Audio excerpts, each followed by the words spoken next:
Morning students. कल अपन chemical bonding में phi को प्रभावित करने वाले कारक के बारे में बात कर चुके हैं। आज नेक्स्ट क्लास में अपन क्या करेंगे, फाई के अनुपयोग या उपयोग। फाई से कौन से कारक हैं वो इफेक्टिव होते हैं, कौन से कारक, कौन से गुण धर्म हैं आयनिक यौगिकों का फर्क पड़ता है, कौन से पर नहीं पड़ता। पहले अपन बात करते हैं फाई के उपयोग में। पहली बात करते हैं आयनिक यौगिकों के गलनांक। आयनिक यौगिकों के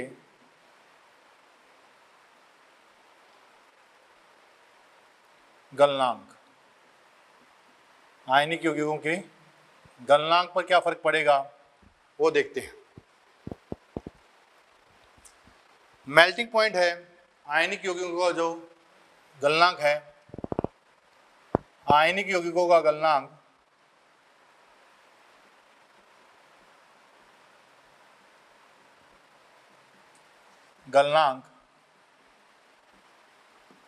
जालक ऊर्जा तथा ध्रुवण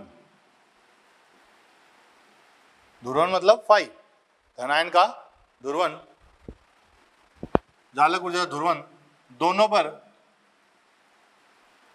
निर्भर करता है। दोनों पर निर्भर करता है, जालक ऊर्जा पर भी निर्भर करता है और पोलराइजेशन पावर पर भी निर्भर करता है। परंतु कब जालक ऊर्जा पर निर्भर करेगा और कब ध्रुवण पर निर्भर करेगा, पोलराइजेशन पर निर्भर करेगा, ये देखते हैं। पहली बात करते हैं, जब ध्रुवण लगभग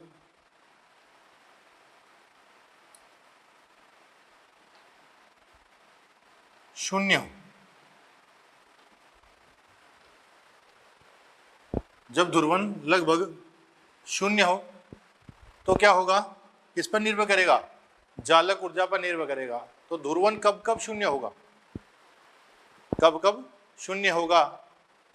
देखें, जब ऋणायन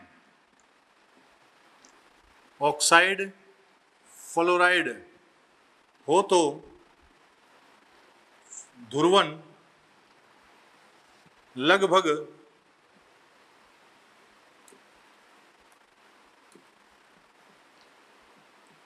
शून्य प्राप्त होता है। क्या होता है, ध्रुवण लगभग शून्य प्राप्त होता है जब ऋणायन ऑक्साइड फ्लोराइड हो तो ध्रुवण लगभग शून्य प्राप्त होता है। इनके छोटे आकार तथा उच्च आवेश घनत्व के कारण, इनके छोटे आकार तथा उच्च आवेश घनत्व के कारण क्या होता है, इनको जो धनायन है वो इनको ध्रुवित नहीं कर पाता। ध्रुवित नहीं कर पाएगा तो इसमें सहसंयोजक लक्षण ज़्यादा नहीं आएंगे। सहसंयोजक लक्षण नहीं आएंगे तो मेन किस पर डिपेंड करेगा, जालक ऊर्जा पर निर्भर करेगा। किस पर, जालक ऊर्जा। परंतु कुछ धनायन, कुछ धनायन जैसे lithium, magnesium, beryllium, boron, aluminium आदि, इन्हें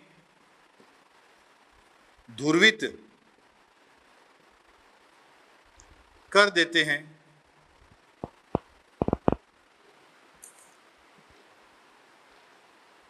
ध्रुवित कर देते हैं कौन कौन, लिथियम है, मैग्नीशियम, बेरिलियम, बोरोन, इनकी छोटी साइज है, तो ये क्या करते हैं, इन्हें भी ध्रुवित कर देते हैं, किसको, ऑक्साइड एंड फ्लोराइड। तो क्या होगा, कुछ सहसंयोजक लक्षण आ जाएंगे। जो मेल्टिंग पॉइंट है, गलनांक है, समानुपाती होता है किसके, जालक ऊर्जा के, व्युत्क्रमणिपाती होता है किसके, सहसंयोजक लक्षणों के, सहसंयोजक लक्षणों के व्युत्क्रमणिपाती, जबकि जालक ऊर्जा के क्या होता है, समानुपाती होता है। क्या होता है, जालक ऊर्जा के समानुपाती होता है। बात करें नेक्स्ट, जालक ऊर्जा के समानुपाती होता है। अब अपन एक एक पॉइंट देखेंगे कि ध्रुवण कब कब शून्य होगा और किन किन एग्जाम्पल में शून्य होगा, वो बात करते हैं।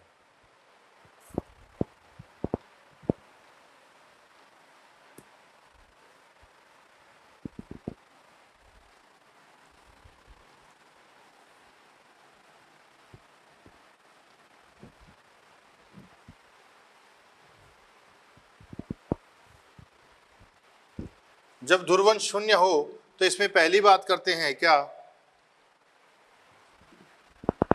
ए पॉइंट लेते हैं, जब अंतर्नाभिकीय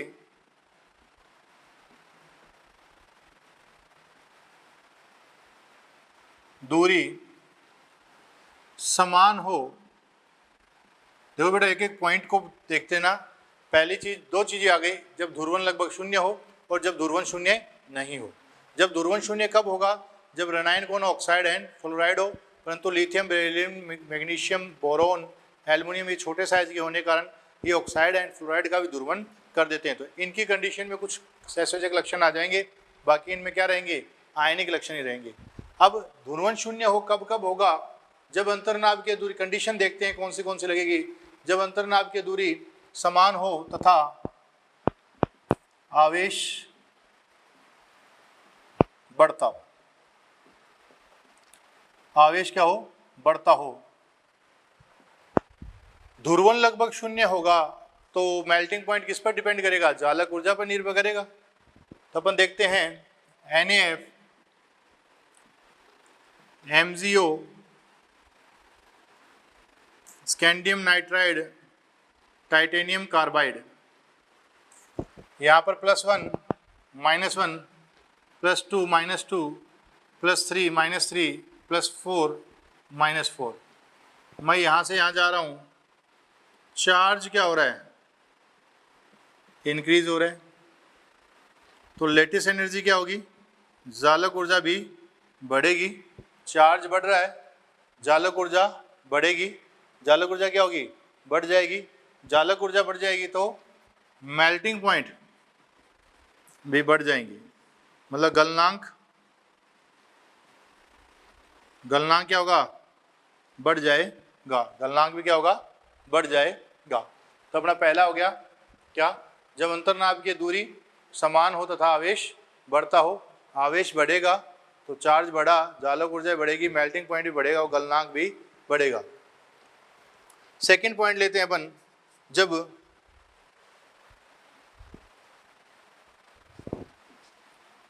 जब आवेश समान,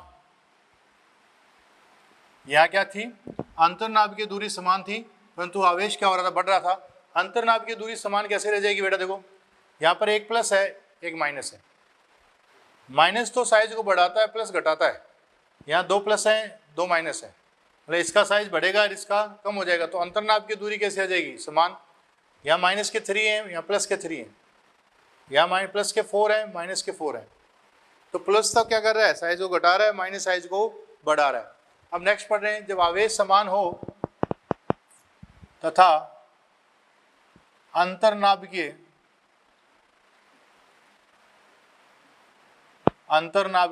दूरी इंक्रीज हो, इंटरन्यूक्लियर डिस्टेंस क्या हो, बढ़ती हो और आवेश कैसा हो, समान हो। तो इसके कंडीशन में अगर बात करें अपन, जैसे मैं लूँ BeO, MgO, CaO, SRO and BaO। यहां से यहां जा रहे हैं, धनायन का आकार क्या हो रहा है, बढ़ रहा है।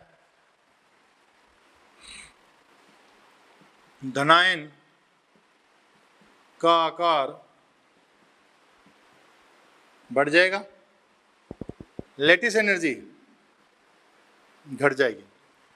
लेटिस एनर्जी घटेगी तो मेल्टिंग पॉइंट भी क्या होना चाहिए, घटने चाहिए। सबसे ज़्यादा किसके होने चाहिए, BeO के होने चाहिए, फिर MgO के, फिर कैल्शियम के, फिर स्ट्रोंशियम के, फिर बेरियम के होने चाहिए। परंतु बेटा जी बेरिलियम कैसा है, छोटे आकार का है, इसकी जालक ऊर्जा तो ज़्यादा है, परंतु इसमें बेरिलियम के छोटे आकार के कारण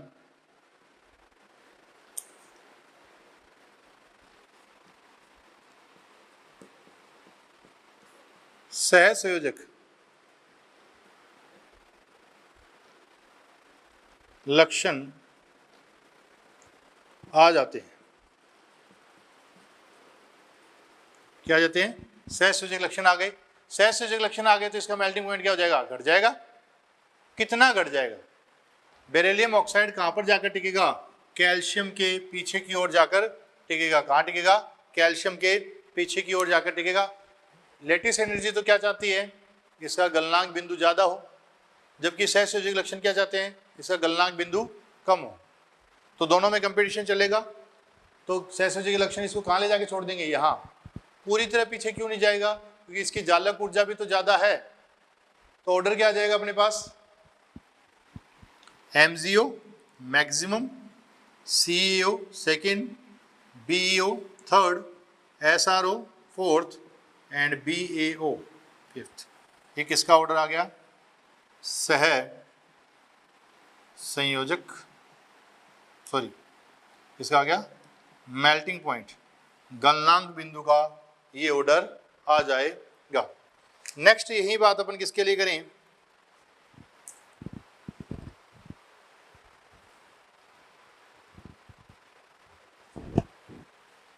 सेकेंड ग्रुप के फ्लोराइड। उसको करने से पहले एक साइड में नोट लगा लो कि कौन से सहसंयोजक होते हैं और कौन से आयनिक होते हैं।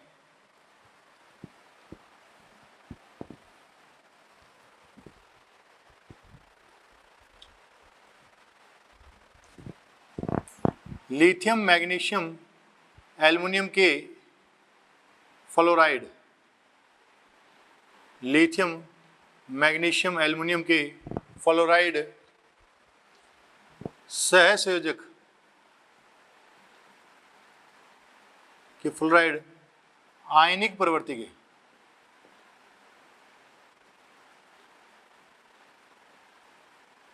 तथा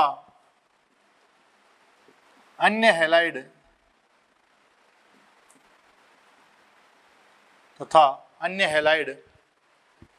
देखो लिथियम मैग्नीशियम एल्युमिनियम के फ्लोराइड तो कैसे होते हैं, आयनिक प्रवृत्ति के, तथा अन्य हैलाइड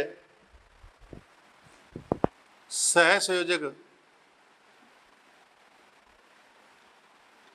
प्रवृत्ति के होते हैं। अन्य हैलाइड कैसे होते हैं, लिथियम मैग्नीशियम एल्युमिनियम के फ्लोराइड तो आयनिक प्रवृत्ति के होते हैं तथा अन्य हैलाइड सहसंयोजक प्रवृत्ति के होते हैं। अन्य हैलाइड जैसे क्लोराइड हो गए, ब्रोमाइड हो गए, आयोडाइड हो गए। जबकि बेरिलियम तथा बोरोन के सभी हैलाइड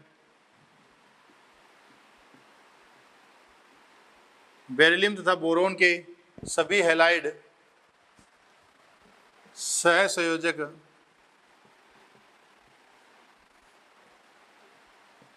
प्रवृत्ति के होते हैं। ये याद रखना, एक डब्बे में रखकर नोट लगा लो कि लिथियम मैग्नीशियम एंड एल्युमिनियम के फ्लोराइड कैसे होते हैं, आयनिक प्रवृत्ति के, अन्य हैलाइड सहसंयोजक प्रवृत्ति के होते हैं। जबकि बेरिलियम तथा बोरोन के सभी हैलाइड कैसे होते हैं, सहसंयोजक प्रवृत्ति के होते हैं। कैसे होते हैं, सहसंयोजक प्रवृत्ति, क्योंकि इनका छोटा आकार होता है। छोटा आकार होने के कारण इनकी ध्रुवण क्षमता ज़्यादा होगी, तो इनमें सहसंयोजक करैक्टर ज़्यादा आ जाएंगे। अब अपन बात करते हैं फ्लोराइड की बात कर रहे थे, किसकी? फ्लोराइड की बात कर रहे थे। BeF2, MgF2, CaF2, SrF2 and BeF2। अभी अपन ने पढ़ा है कि जो BeF2 है ये कैसा है? सहसंयोजक प्रवृत्ति का है, सहसंयोजक प्रवृत्ति का है। कैसा है? सहसंयोजक प्रवृत्ति। तो ये कहाँ चला जाएगा? सबसे लास्ट में चला जाएगा। कहाँ चला जाएगा? सबसे लास्ट में। मैग्नीशियम आयन भी फ्लोराइड आयन का कुछ मात्रा में ध्रुवण कर देता है, थोड़ा सा ध्रुवण कर देता है, जिसके कारण इसमें कुछ मात्रा में सहसंयोजक करैक्टर आ जाते हैं, सहसंयोजक लक्षण आ जाते हैं। सहसंयोजक लक्षण आ जाने के कारण ये कहाँ चला जाएगा? पीछे चला जाएगा। तो क्या बन जाएगा? सबसे ज़्यादा कौन हो जाएगा? CaF2, MgF2, SrF2, BeF2 and BeF2। तो सबसे ज़्यादा मेल्टिंग पॉइंट किसका आएगा अपने पास? CaF2, MgF2, SrF2, BeF2 and BeF2। ये ऑर्डर आ जाएगा अपने पास, क्योंकि ये किसके पीछे किसके कारण चला गया? इसके सहसंयोजक लक्षण होते हैं। ये थोड़ा सा पीछे इसलिए चला गया, मैग्नीशियम हल्का सा पोलराइजेशन कर देगा, ध्रुवण कर देगा किसका? फ्लोराइड का। किसका? फ्लोराइड का। नेक्स्ट बात करते हैं अपन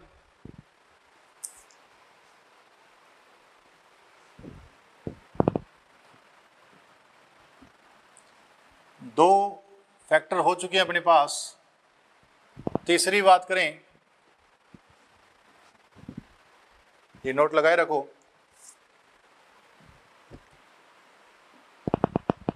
क्षारीय धातुओं के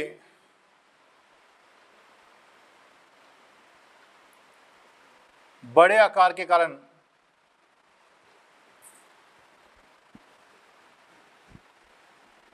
क्षारीय धातुओं के बड़े आकार के कारण ध्रुवण शून्य, लगभग शून्य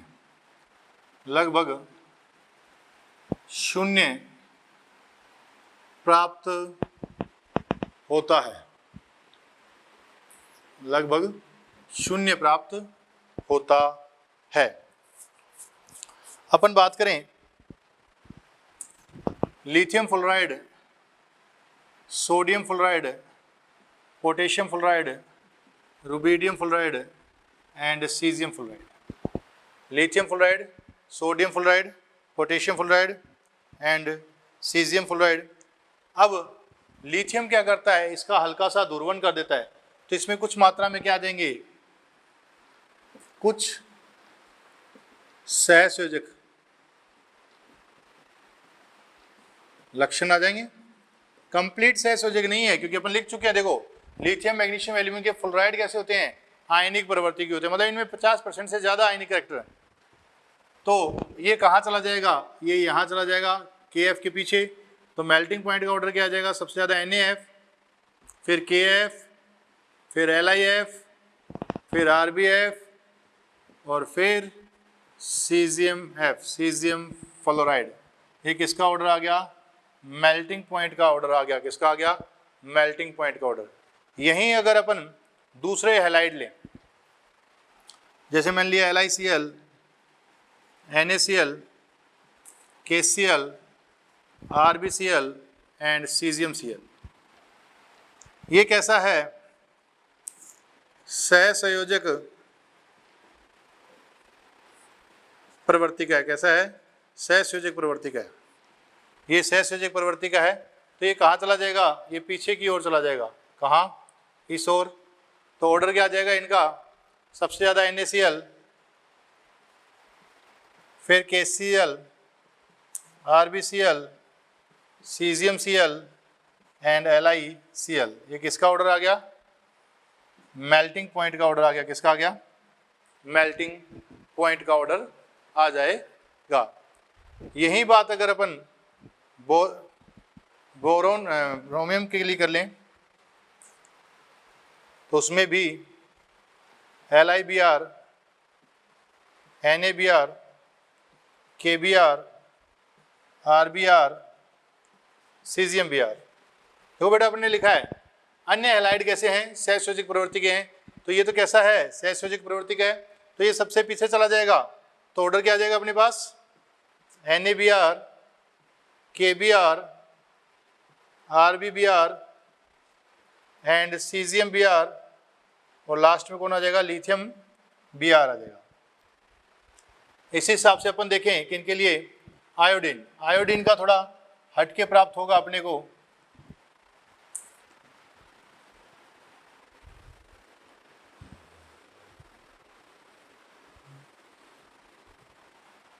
आयोडीन के लिए देखें LiI, NaI, KI, RBI and CgMI। ये कैसा है, सहसंयोजक है। कैसा है, सहसंयोजक। तो ये कहाँ चला जाएगा, पीछे की ओर चला जाएगा। कहाँ, पीछे की ओर। ये पीछे की ओर चला गया तो ज़्यादा किसका होना चाहिए, इनका। परंतु आयोडीन का इतना बड़ा आकार होता है कि सोडियम भी इसका क्या कर देता है, दुर्वन कर देता है। सोडियम भी इसका हल्का सा दुर्वन कर देगा, तो जिसके कारण क्या आ जाएंगे, इसमें सहसंयोजक लक्षण आ जाएंगे। क्या आ जाएंगे, इसमें सहसंयोजक, कुछ मात्रा में सहसंयोजक लक्षण आ जाएंगे। तो सबसे ज़्यादा किसका हो जाएगा, KI, फिर NaI, फिर RBI, फिर CgMI एंड लास्ट में कौन आ जाएगा, LiI। ये किसका ऑर्डर आ गया, मेल्टिंग पॉइंट का ऑर्डर आ जाएगा। दोबारा समझें, आयोडीन का साइज इतना बड़ा होता है कि इसमें सोडियम भी इसका हल्का सा दुर्वन कर देता है। सोडियम इसका दुर्वन कर देगा तो ये कहाँ चला जाएगा, पीछे की ओर चला जाएगा, और यहाँ आ जाएगा LiI आ जाएगा। कौन आ जाएगा, LiI। नेक्स्ट अपन देखते हैं नेक्स्ट फैक्टर,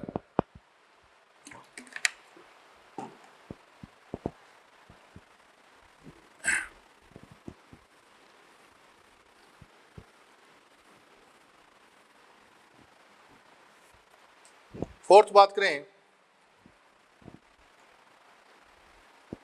जब आवेश बढ़ता हो, आवेश क्या हो, बढ़ रहा हो, आवेश तो बढ़ना चाहिए, तथा अंतर्नाभिकीय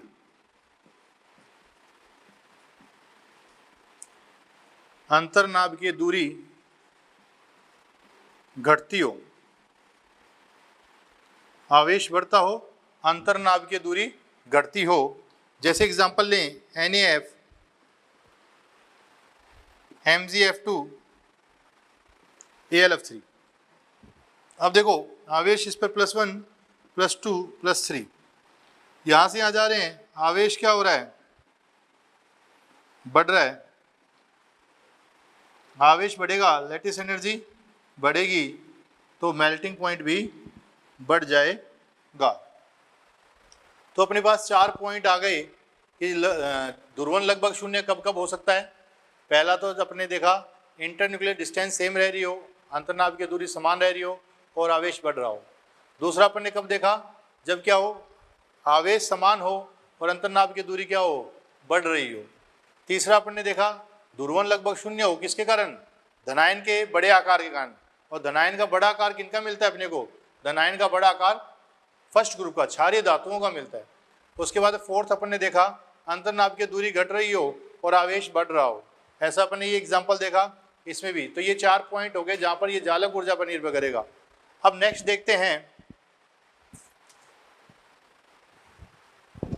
ये तो कब की बातें थी, जब ध्रुवन लगभग शून्य हो।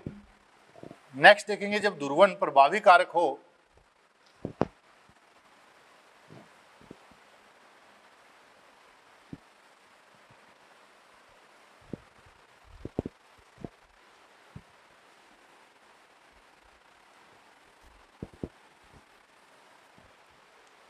जब दूसरा, जब ध्रुवन प्रभावी कारक हो, जब ध्रुवण क्या हो, प्रभावी कारक हो, उस कंडीशन में अगर अपन देखें, नेक्स्ट अपन देखते हैं जब ध्रुवण प्रभावी कारक हो, इस कंडीशन में क्या होगा। इस कंडीशन में अपन बात करते हैं, ए पॉइंट लेते हैं, कब की बात करें, जब चार्ज आवेश किस पर, धनायन पर, धनायन पर आवेश बढ़ता हो तथा त्रिज्या घटती हो। त्रिज्या क्या हो रही हो, धनायन पर आवेश क्या हो रहा हो, बढ़ता हो, और रेडियस क्या हो रही हो, घटती हो। जैसे अपन बात करें NaX Mgx2 Al(X3), यहाँ X क्या है, क्लोरीन, ब्रोमीन एंड आयोडीन। देखो फ्लोरीन के लिए तो अपन ने बात कर ली थी, फ्लोरीन के लिए तो अपन ने बात कर ली थी, ये बात किसके लिए हो रही है, क्लोरीन, ब्रोमीन, आयोडीन, क्योंकि इनका ध्रुवण हो रहा है। तो अपन बात करें, यहाँ से यहाँ जाएंगे तो सहसंयोजक लक्षण क्या होंगे, या फाई क्या होगी, बढ़ जाएगी, तो सहसंयोजक लक्षण क्या होंगे, घट जाएंगे। सहसंयोजक लक्षण घट जाएंगे तो गलनांक क्या हो जाएगा, घट जाएगा, गलनांक घट जाएगा। मैं बात करूँ NaCl, MgCl2 एंड AlCl3, तो यहाँ गलनांक का क्रम क्या आ जाएगा, मेल्टिंग पॉइंट का क्रम क्या आ जाएगा। देखो बेटा, फ्लोराइड जब आए थे तो वहां अपन ने देखा था, अपने को आंसर किससे देना था, जालक ऊर्जा से देना था, जबकि एक आवर्त में अपन क्लोराइड, ब्रोमाइड, आयोडीन लेके चलेंगे तो आंसर अपने को किससे देना है, ध्रुवण क्षमता से देना है। किससे देना है, ध्रुवण क्षमता से। नेक्स्ट अपन बात करें,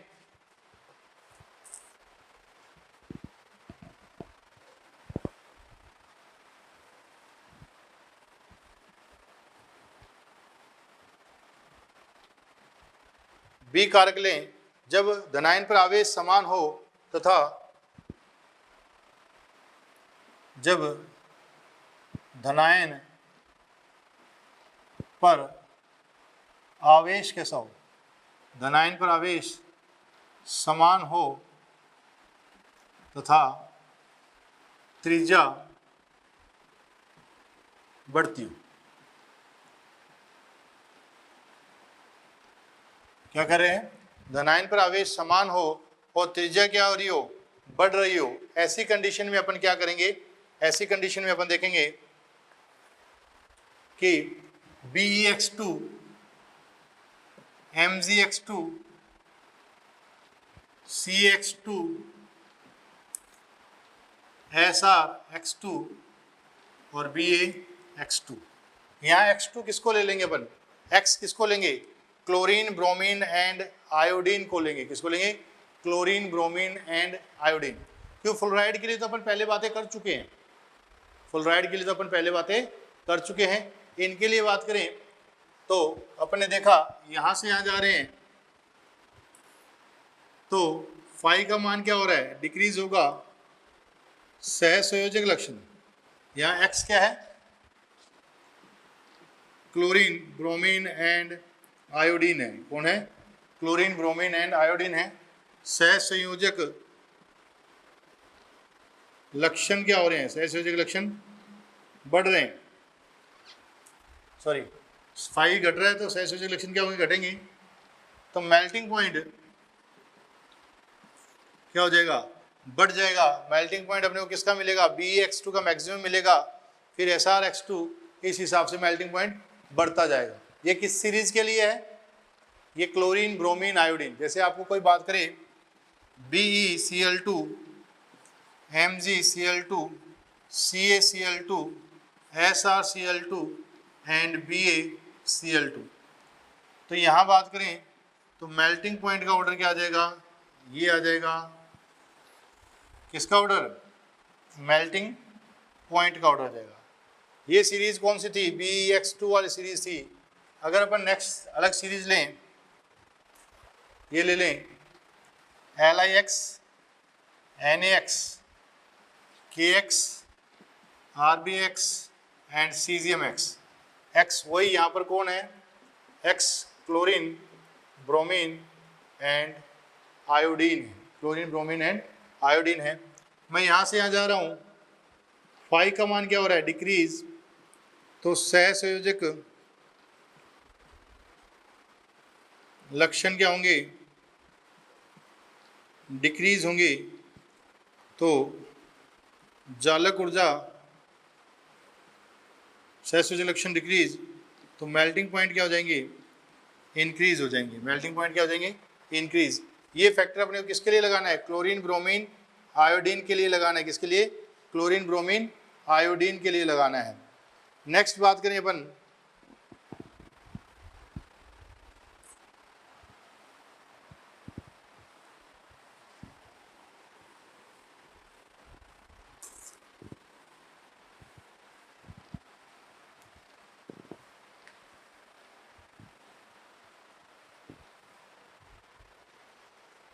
जब एनाइन की साइज बढ़ती हो। तीसरा, जब ऋणायन का आकार बढ़े। धनायन सेम ले लें और ऋणायन का आकार क्या हो, बढ़ रहा हो। सीरीज, श्रेणी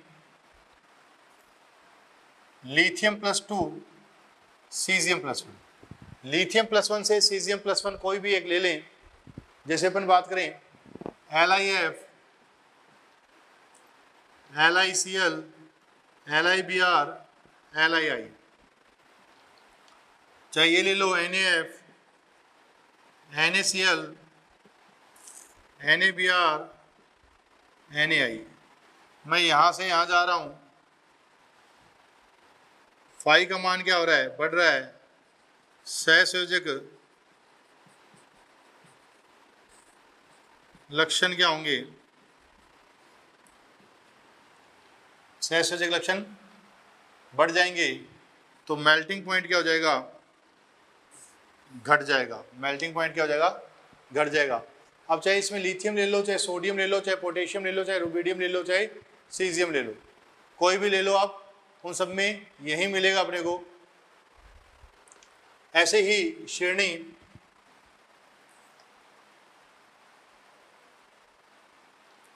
B+2 से बेरियम +2 के लिए ले लो।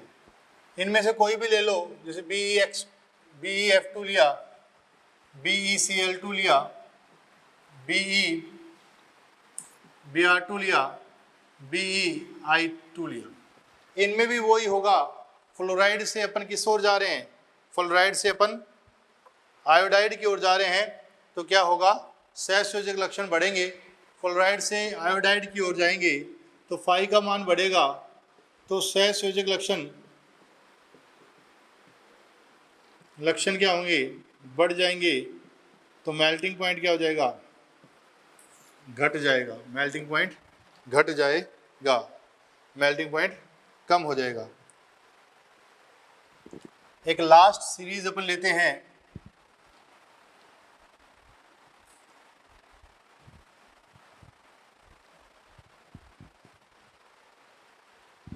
श्रेणी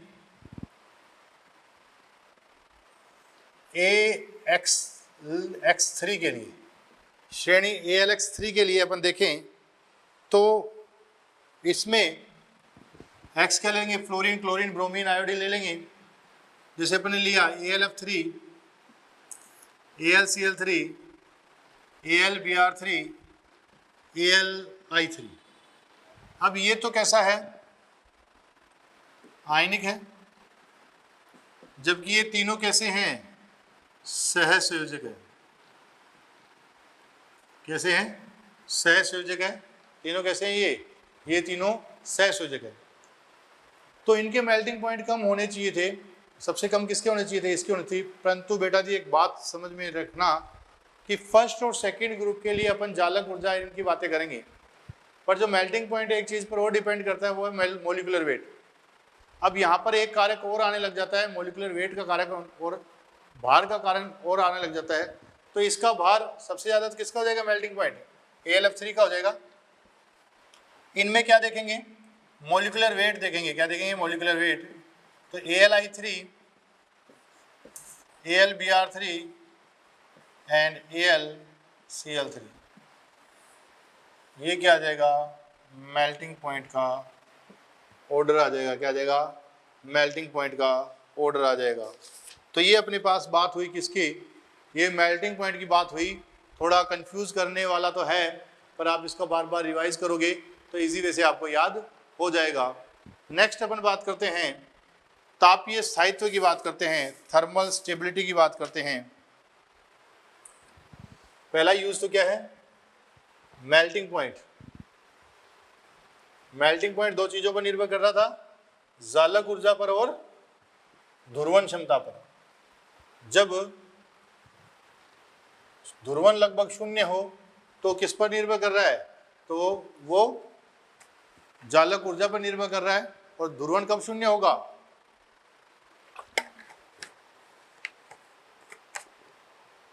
जब ऋणायन कौन हो, जब ऋणायन फ्लोराइड और ऑक्साइड हो। अब अपन बात करते हैं तापीय स्थायित्व।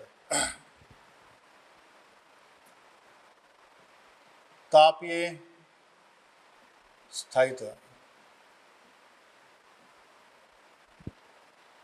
तापीय स्थायित्व की बात करते हैं कि तापीय स्थायित्व पर कैसे निर्भर करता है, उस पर डिपेंड कर देखते हैं। तापीय स्थायित्व के लिए लें, इसके लिए तुम्हें एक फंडा याद रखना है। जो छोटे आयन होते हैं, छोटे ऋणायन, जैसे hydride, fluoride, chloride, nitride, carbide, ये छोटे के साथ छोटा ज़्यादा स्टेबल होता है और बड़े के साथ मल्टी एटॉमिक जितने भी होंगे, carbonate, bicarbonate, nitrate, sulphate, phosphate, ozonide, super oxide, peroxide, ये सारे के सारे बड़े के साथ बड़ा से ज़्यादा स्टेबल होगा। थर्मल स्टेबिलिटी अपने को देखनी है, तो ये देखनी है जब इंटरन्यूक्लियर डिस्टेंस क्या हो, कम हो, और दूसरा अपन इंटरन्यूक्लियर डिस्टेंस ज़्यादा हो। तो पहला देखते हैं अपन कि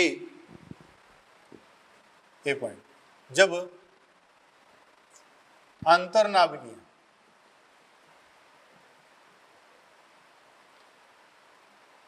दूरी कम हो, अंतर्नाभिकीय दूरी कम होगी तो अपन क्या देखेंगे, जैसे अपन बात करें lithium fluoride,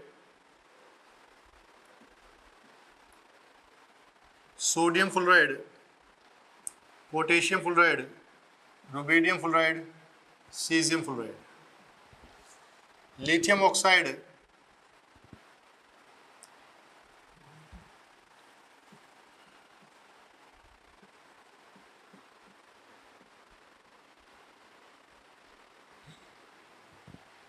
lithium hydride, lithium sodium hydride, potassium hydride, rubidium hydride and caesium hydride. ये अपन क्लोराइड ले लो, LiCl, NaCl, KCl, RbCl, caesium C. हालांकि हैलाइड तो सभी हैलाइड को अपन क्या मान के चलते हैं, छोटे ही मान के चलते हैं। सभी हैलाइड को अपन क्या मान के चलते हैं, छोटे ही मान के चलते हैं। ये तो फर्स्ट ग्रुप की बात कर ली, कुछ सेकंड ग्रुप की बात कर लो, BeO, MgO, CaO, SRO and BaO। जब Be3 beryllium nitride, magnesium nitride, calcium nitride, strontium nitride, barium nitride, इनमें बात करें, स्मॉल के साथ स्मॉल ज़्यादा स्टेबल होगा, ये याद रखना। छोटे अगर ऋणायन है, मतलब एकल परमाणविक ऋणायन है, तो वो छोटे के साथ ज़्यादा स्टेबल होंगे, किसके कंपेयर में, बड़े कंपेयर में। तो यहाँ थर्मल स्टेबिलिटी ज़्यादा किसकी होगी, lithium fluoride, sodium, potassium, rubidium, इन सभी में ऑर्डर क्या आ जाएगा, ये ऑर्डर ही आएगा कि छोटे के साथ छोटा स्टेबल एंड बड़े के साथ बड़ा स्टेबल होगा। तो ये तापीय स्थायित्व आ जाएगा, क्या आ जाएगा, तापीय स्थायित्व। छोटे के साथ छोटा ज़्यादा स्टेबल होगा और बड़े के साथ बड़ा ज़्यादा स्टेबल होगा। नेक्स्ट अपन बात करते हैं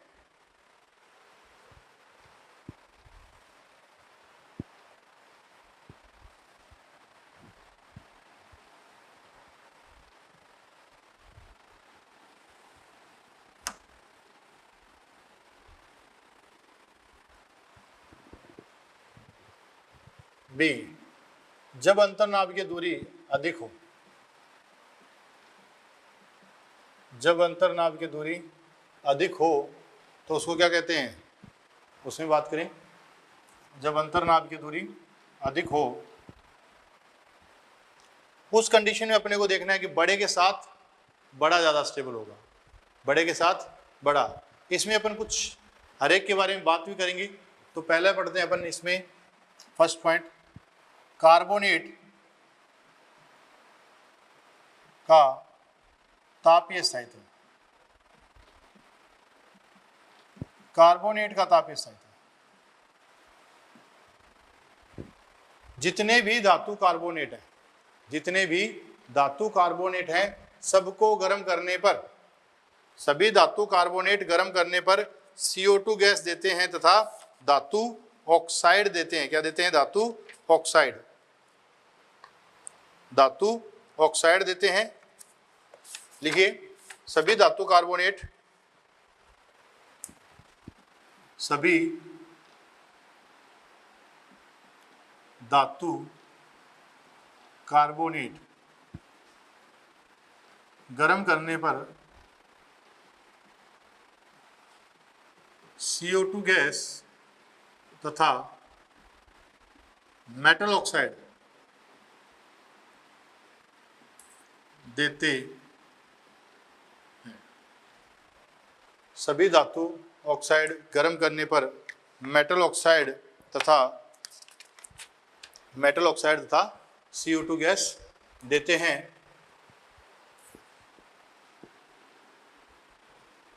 मेटल ऑक्साइड देते किनको छोड़कर, सोडियम, पोटेशियम, रुबिडियम, सीजियम के धातु कार्बोनेट को छोड़कर। किसको किसको, सोडियम, पोटेशियम, रुबिडियम, सीजियम के धातु carbonate. Sodium, potassium, rubidium, caesium के धातु कार्बोनेट इतने ज़्यादा तापीय स्थायित्व होते हैं कि अगर इनको ज़्यादा गर्म करोगे तो ये गलित अवस्था में परिवर्तित हो जाएंगे, परंतु CO2 और क्या नहीं देंगे, मेटल ऑक्साइड नहीं देंगे। तो आपको कोई बात कहे कि लिथियम कार्बोनेट है या कैल्शियम कार्बोनेट है, इसको मैंने गर्म किया तो यहाँ क्या बनेगा, Li2O प्लस CO2 बन जाएगा। यहाँ क्या बनेगा, CaO प्लस CO2।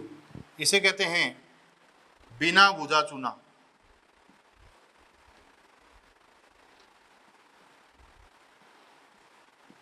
बिना बुझा चूना। यदि इसमें वाटर मिला दोगे HOH तो क्या बन जाएगा, कैल्शियम हाइड्रोक्साइड। इसे लाइम वाटर या बुझा हुआ चूना,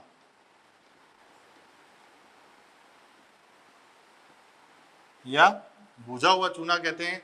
यह विक्रिया एक ऊष्माक्षेपी प्रक्रम है। कैसा है, ऊष्माक्षेपी प्रक्रम है। नेक्स्ट बात करें अपन, कुछ और ले लेते हैं कंपाउंड। दो कंपाउंड के बारे में तुम याद रखोगे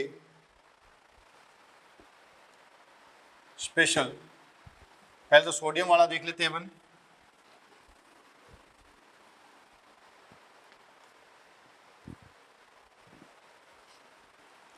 sodium carbonate, potassium carbonate, rubidium carbonate and caesium carbonate. इनको अपन अगर गर्म करेंगे, इनको अगर अपन गर्म करेंगे, इनको अगर गर्म करें तो ये टूटेंगे नहीं, ये किस में बदल जाएंगे, गलित अवस्था में। किसमें, गलित अवस्था में परिवर्तित हो जाएंगे। जाएंगे, किसमें, गलित अवस्था में परिवर्तित हो जाएंगे, ये ब्रेक नहीं होंगे। अब अपन ने वैसे तो बोला है सभी को गर्म करते हैं तो मेटल कार्बोनेट को गर्म करेंगे, CO2 और मेटल ऑक्साइड बनते हैं, परंतु कुछ ऑक्साइड कैसे होते हैं, अस्थायी प्रवृत्ति के होते हैं, वो धातु और ऑक्सीजन दे देते हैं। उनके ऑक्साइड, कईयों के ऑक्साइड भी अनस्टेबल होते हैं, इसलिए वो गर्म करने पर क्या दे देते हैं, धातु और CO2 गैस दे देते हैं। देखते हैं कौन से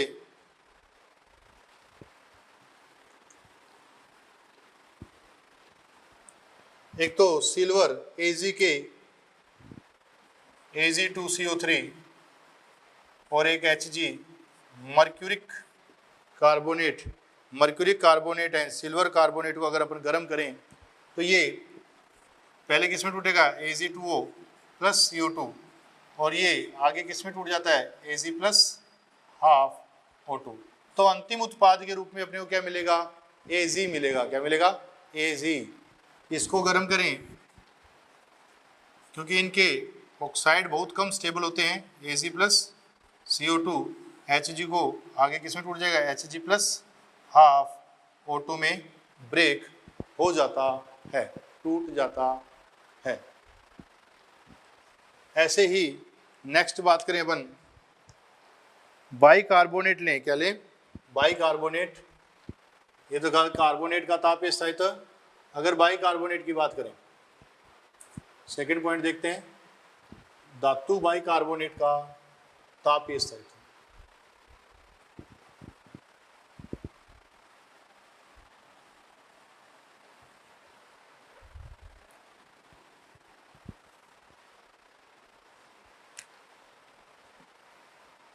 सेकंड पॉइंट, धातु बाइकार्बोनेट का तापीय स्थायित्व। धातु बाइकार्बोनेट का तापीय स्थायित्व देखें, किसका, धातु बाइकार्बोनेट। धातु बाइकार्बोनेट है सभी धातु बाइकार्बोनेट गर्म करने पर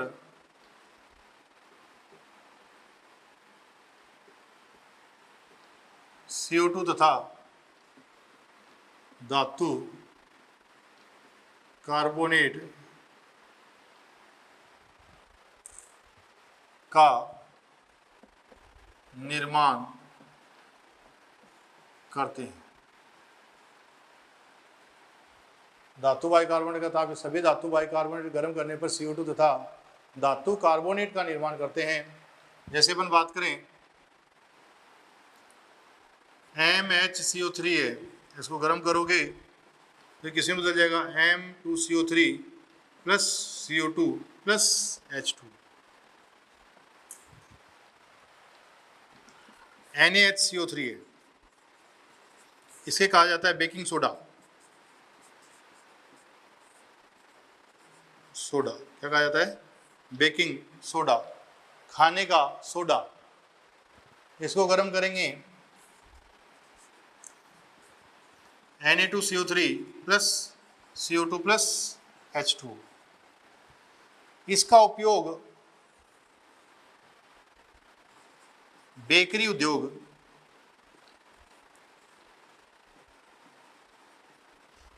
उद्योग में उत्पादों को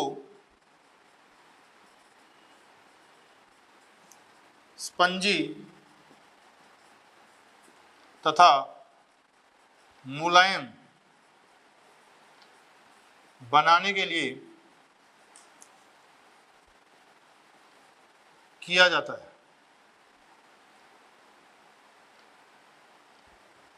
क्योंकि ये CO2 बाहर निकलेगी तो क्या होगा, उत्पाद कैसे हो जाएंगे, स्पंजी हो जाएंगे। कैसे हो जाएंगे, स्पंजी हो जाएंगे। बाइकार्बोनेट के बारे में अपन पढ़ चुके हैं। अब नेक्स्ट बात करते हैं अपन धातु नाइट्रेट के बारे में। तीसरा है धातु नाइट्रेट, मेटल नाइट्रेट। नाइट्रेट की बात करें, थोड़ा ध्यान देना यहां पर, 3 आयनों के बारे में बात कर रहा हूं आपसे। पहला नाइट्रेट NO3 NO2 माइनस और N-3, इसको बोलते हैं नाइट्रेट। नाइट्रेट, ये है नाइट्राइट और ये है नाइट्राइड। क्या है? Nitride, nitrite, nitrate. नाइट्रेट है, नाइट्राइट है, नाइट्राइड है। तो अभी अपन बात करें किसकी? धातु नाइट्रेट की बात करें। अभी किसकी बात कर चुके हैं अपन? धातु कार्बोनेट, बाइकार्बोनेट, और ये नाइट्रेट के लिए बात कर रहे हैं। आवर्त सारणी के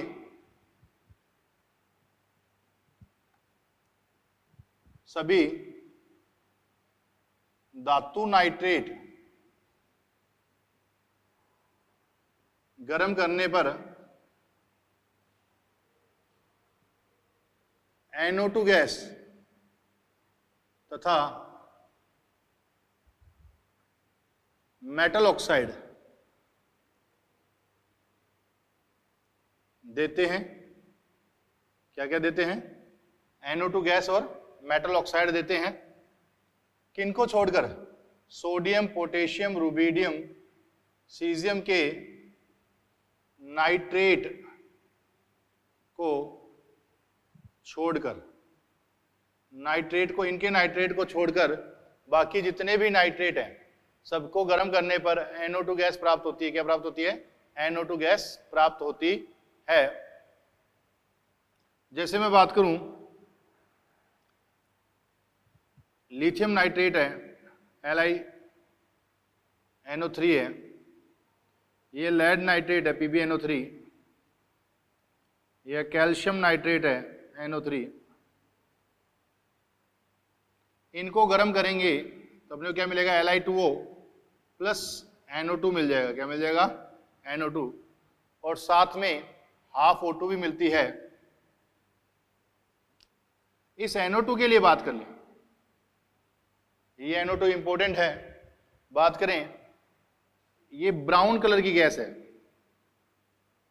ब्राउन गैस sp2 हाइब्रिडेशन संकरण, sp2 संकरण है, अणुचुंबकीय है।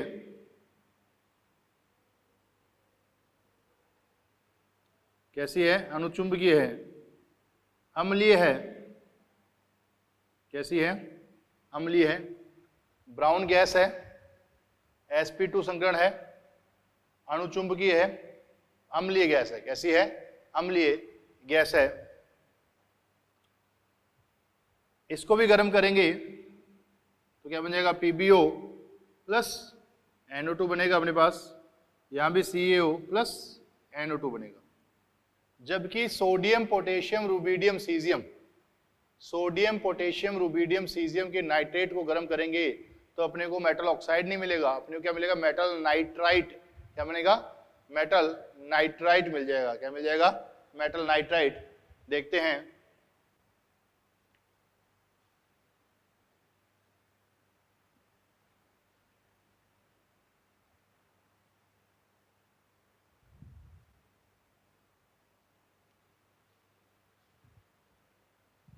सोडियम नाइट्रेट लिया, इसको अपन गर्म करेंगे तो क्या बन जाएगा? NaNO2 प्लस हाफ O2 बन जाएगा। क्या बन जाएगा? Half O2। तो जितने भी मेटल नाइट्रेट हैं सबको गर्म करने पर अपने को क्या मिलेगा? मेटल ऑक्साइड व NO2 गैस मिलेगी। जबकि सोडियम, पोटेशियम, रुबिडियम को गर्म करोगे, सीजियम को गर्म करोगे तो अपने को मेटल नाइट्राइट, ये कौन है? सोडियम नाइट्राइट है। ये क्या है? सोडियम नाइट्राइट मिलेगा। जबकि बाकी सब में क्या मिल रहा है? मेटल ऑक्साइड मिल रहे हैं। अब इन तीनों के लिए बात करें, नोट लगा लो, इसका बंद कोण भी याद रखना। किसका? NO2 का। NO2 में बंद कोण कितना होता है? 134 डिग्री बंद कोण होता है। 134 डिग्री बंद कोण होता है। NO2 में 134 डिग्री बंद कोण होता है। नेक्स्ट बात करें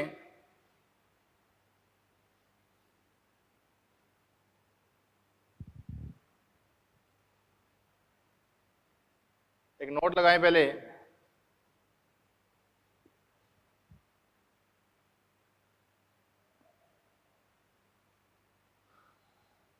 धातु कार्बोनेट, बाइकार्बोनेट,